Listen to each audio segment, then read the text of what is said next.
Hi, I'm Jill Andrews, and this is Experience CTN, where we're going to learn more about CTN's volunteers and producers who have supported community media over the past years. I'm here with Sally Hart Petersen and Linda Evans. Good afternoon. Hi. Thanks for coming. We'll start with you, Sally. Can you tell us what the Ann Arbor Commission on Disability Issues is? Well, we are a commission of the City of Ann Arbor and an advisory body to the mayor and city council on issues of disability awareness, advocacy, and really just sort of being the intake group for problems that people have in the community if they're experiencing accessibility issues. We hear the complaints and make sure they get resolved. Can you talk a little bit about how CTN and the Commission on Disability Issues got started? How did their partnership begin? Their partnership started actually before my joining the commission back in 2012. Maybe, Linda, you were chair then. You can shed some light on that. But as far as I've known, CTN and the Ann Arbor Commission on Disability Issues have always been collaborating. Actually, it goes back past 2012. When I became a commissioner in 2005, not long after that, I came to CTN to do a, what's it called, Access Ann Arbor. We used that, the commission would use that show to tape something that person with a disability, showing them what their abilities actually are as far as gardening, other topics, whatever that person chooses. I came on the show and showed how to make winter evergreen arrangements.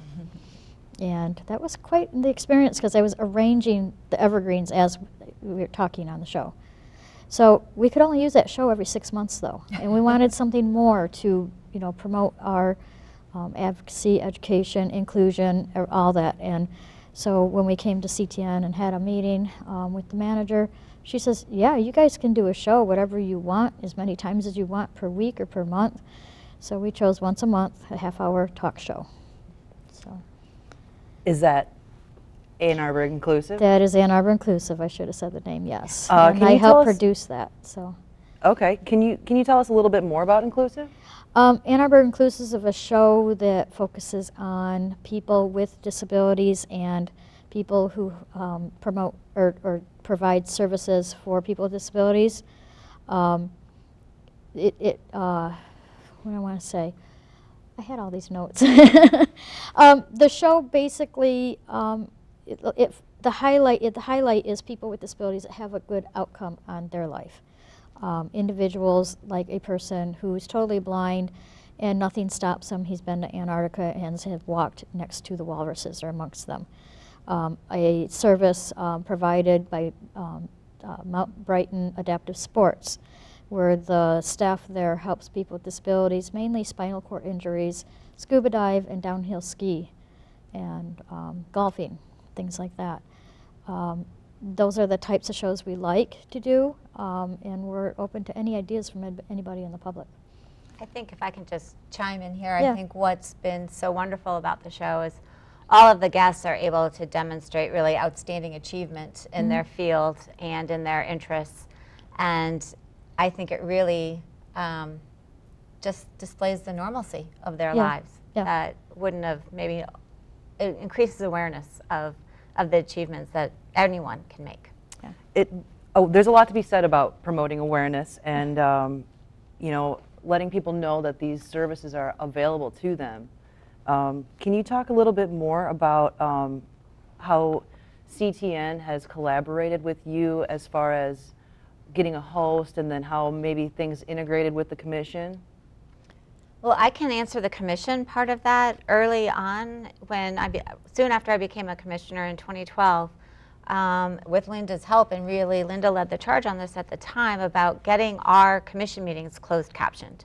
And that was a huge achievement, and really I feel very proud to be able to be a part of that, being able to close caption our meetings themselves. There are some costs associated with that. People don't realize that, and in the very early days of closed captioning our meetings, it was a budget that CTN was able to absorb. And now we're looking at expanding that, and I think we've sort of demonstrated the proof of concept, so to speak, and now we're ready to expand the closed captioning services throughout the city. As far as Ann Arbor Inclusive goes, you can answer that part of the question. When we came to CTN, we already had a host picked. It was another commission member, knew somebody who was in the industry of like the media, and he had his own show that he was doing. Zach Damon is our host, and he was just gung-ho and joining the commission. He didn't have to be our host, but he decided yes, he wanted to be on the commission. And coming to your manager, she's like, you can do anything you want. So we knew we wanted a talk show. We knew what type of guests we wanted to invite. We knew a half hour. It just all sorted to start flowing together after we talked to CTN and figured out we do have a resource to entertain and educate the community about disability. And that's a big word. It encompasses everything about people with disability services, etiquette and everything. It's a very big word. Can you talk a little bit about how hard or easy it may be to get guests on Inclusive as the producer? I don't think getting the guest is as hard as it once was when we started. Because the more people we invite, we learn of other people, other services, and things like that. I myself, having been on the commission, I was chair for 4 years and served as a member a while before that, I got to know people. And I had a lot of resources in my head who to call individuals, like the man who went to Antarctica. I still have a former chair of the commission. I would love to have him on because he was an inspiration to me. So I would assume he'd be an inspiration to a lot of other people. Totally blind and landlord and fixes his own, housing problems and things like that. Very remarkable guy. I don't think he realizes it though. So all these things are flowing together. The hardest part though is when somebody wants to cancel at the last minute. And we don't want to rerun a show yet. We want to keep continuing with new shows every month. And we do air on the third Friday on Channel 19 at 4:30. So we'll have to keep an eye open for those or find them on demand.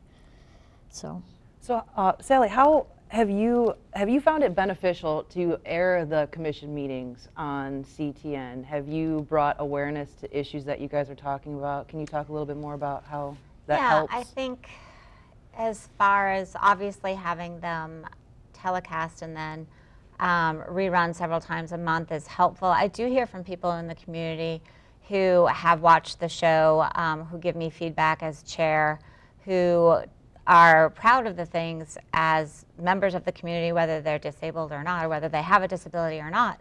They're very proud of the work that we're doing. So it's meaningful to me and I think to the entire commission that we are being watched and people are commenting. And what also has been helpful is that there's now a closer connection between the University of Michigan Council of Disability Concerns, which I used to serve on as well. I used to be a liaison between the two of those. I've become chair, and now one of our commissioners, Anna Schnitzer, is also the secretary of that council. So we have more integration with U of M as well. Now their meetings are not videotaped, but ours are. But we always include minutes from their meetings as part of our agenda packet. So again, there's more visibility of what both programs are doing. And they are always on the agenda of our meetings monthly. So can you talk a little bit more specifically about your commission? Do you have any new members? Yes, we do. I'm actually very excited to talk about our new members. Last year, January of 2016, we were almost a full commission. We had one open vacancy. We had some attrition. People didn't sign up or did not continue after their commission was ending. The good news is one of our commissioners went on to Yale Law School, so that was sort of a good problem to have. But we ended the year actually with 4 open positions. In January, we added 2 new commissioners, Tim Hull and Catherine Mozak-Betts. And we are so grateful to have their participation. They were both there in our January meeting. They were just appointed, nominated and approved, I think in December and January, and were able to participate in our January meeting. So now we have 2 open positions.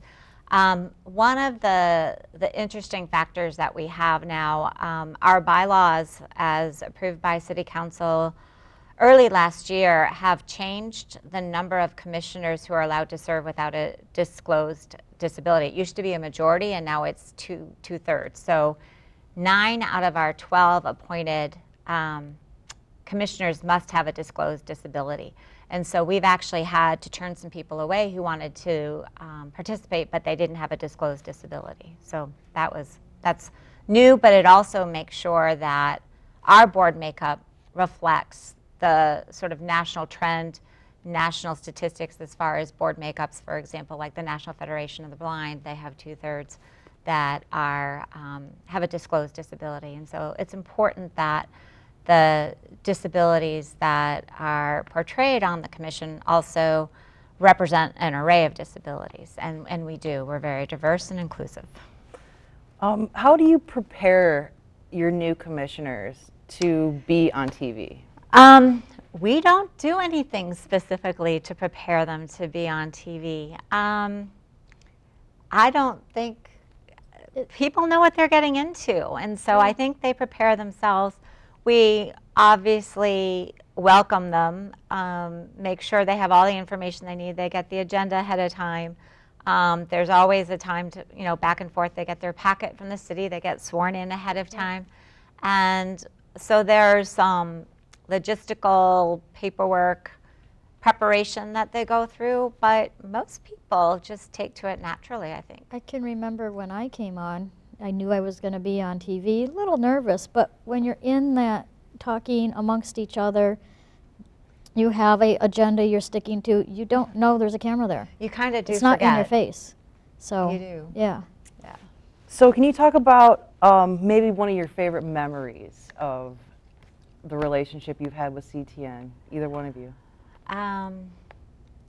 Do you want me to go first? Yeah, I go do ahead. have one. You do have one. Well, it was basically the arranging the evergreens with the Access Ann Arbor. But even still yet, being here as a producer for Ann Arbor Inclusive on behalf of the commission, I really enjoy that, and every show is a favorite memory. Because all the shows have been terrific. And the guests, I just love interacting with the guests when they come in, talking to them afterwards, and they're always leaving with a smile, and that's what I like. And this is some experience outside of the commission per se. I'm a former city council member, and while I was on city council and campaigning, I participated in the League of Women Voter debates, and I just love the energy in the room. I remember being always so nervous coming to the studio, but once you sit down and everyone's sort of taping things to you and brushing your hair or whatever, and there's just so many friends, you can hardly see the audience at that time, but you know that they're there.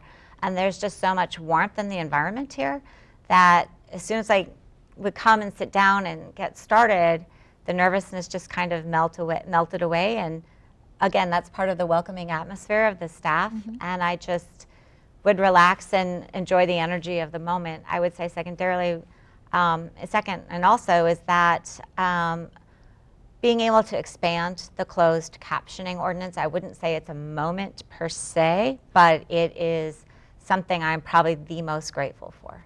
Yeah, let's talk about that. I know the commission has been working so hard on, getting more closed captioning. Can you specify a little bit more for the people who don't know what's been going on? So it was our commissioner, Wes Resendez, who's now at Yale Law School, decided to do some research around the country. There's a program in Portland that we modeled our ordinance after, and actually he did a lot of the writing and the research associated with it, and we were able to bring it through first and second reading, doing some interim research, hearing from the private sector, hearing from community members, and we were very, very happy to be able to see that get approved by City Council this past Monday night.